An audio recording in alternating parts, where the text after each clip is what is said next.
Darkest Hour. Darkest Hour tells the true story, and I use those quotation marks a little bit more vigorously this time because, yeah, some of this is probably definitely romanticized. About Winston Churchill, the Prime Minister of Great Britain during the World War II. Because that's everyone's favourite focus during a World War II film, the politicians. Though no matter how you feel about Winston Churchill, whether he's the greatest Prime Minister ever, or he's a secret monster, you gotta admit, the bad guy in this is Hitler. You're gonna look good in comparison. Then of course the focus of everything is Gary Oldman as Winston Churchill himself. He plays him very over the top and larger than life. He's like kind of eccentric and a little bit stubborn. And again, he's playing a real life person who was well known for being somewhat eccentric and stubborn. And he gets plenty of really big dramatic shouting performances. They do play up the politician side, like this dude clearly has no problem with lying to sway people to his point of view, but at the same time there is a real sense that he's doing it for the right reasons, because he wants to protect the country he loves. Not gonna lie, it made me proud to be British. Not that you can tell from my accent.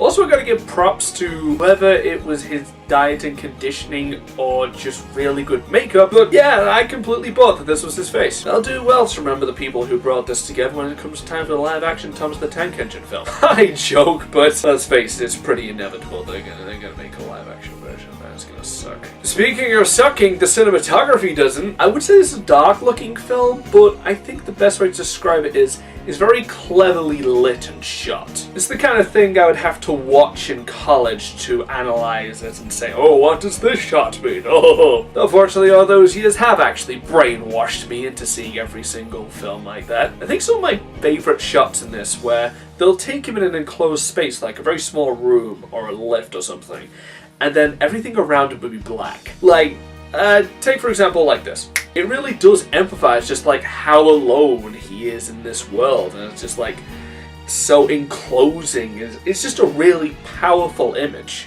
Not this though, I just look like I don't know what I'm doing. Like for example, how come snapping my fingers put me in the tiny box, but I'm just now out of the tiny box without snapping my fingers? It's weird. Another great thing about this is the sense of tension. There's a lot of foreboding in this. Now, for those of you who haven't brushed up on your history, World War II kind of sucked for England. Constant air raids, just endless bombings on our cities. So the people who know about World War II in England know what's coming. And so there's a lot of shots where people are just like looking out saying, will we ever see this normal again? It's gonna suck. Also, they never have someone cast as Hitler. It would have been very easy to have like really over-dramatize this and have like someone playing Hitler, maybe have him and Churchill like talk to each other. I don't know if that actually happened. But I gotta be honest, I'd kind of like to see that in a film. Winston Churchill and Hitler debating and shouting at each other. Now, but everything from him is all stock footage, including the audio. And you'll hear it occasionally, including like one part where he's like dictating a memo where he's talking about Hitler, just kind of trails off just thinking about him talking, and just like, you can really tell from the little mutters that he's getting out and the expression on his face what he thinks of him and what a threat this man is. Throughout the entire film, we're just constantly hearing about all the new land the Germans are taking. It's just, it really does nail home just what the Darkest Hour actually is. There's also a great emphasis on civilians as well. Like, we'll have shots where he's in his car just looking at people going about their day. You kind of get a sense of what his priorities are and why he wants to stop this. A lot of that comes from his typist, who spends a lot of the film basically being his confidant, basically being like this lens to the working class and their attitudes of it. So in conclusion, it's a fantastic character piece with great cinematography and a fantastic sense of tension, so it's an 8 out of 10. I wish I could give this film more because I think this is a really powerhouse performance,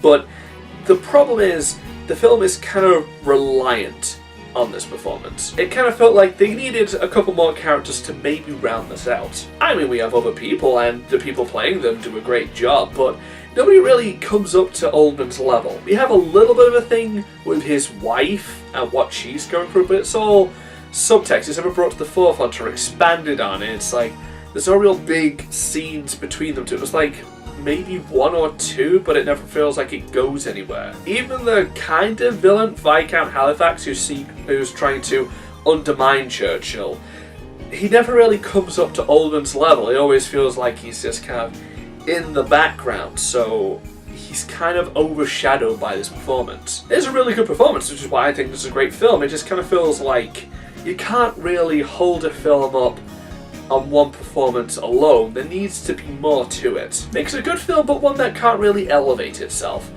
So, check it out. Maybe you'll feel as patriotic as I do right now. Whatever my nationality is. Take care now. Bye bye then. God, I hope I'm secretly Hawaiian, because that would be sweet.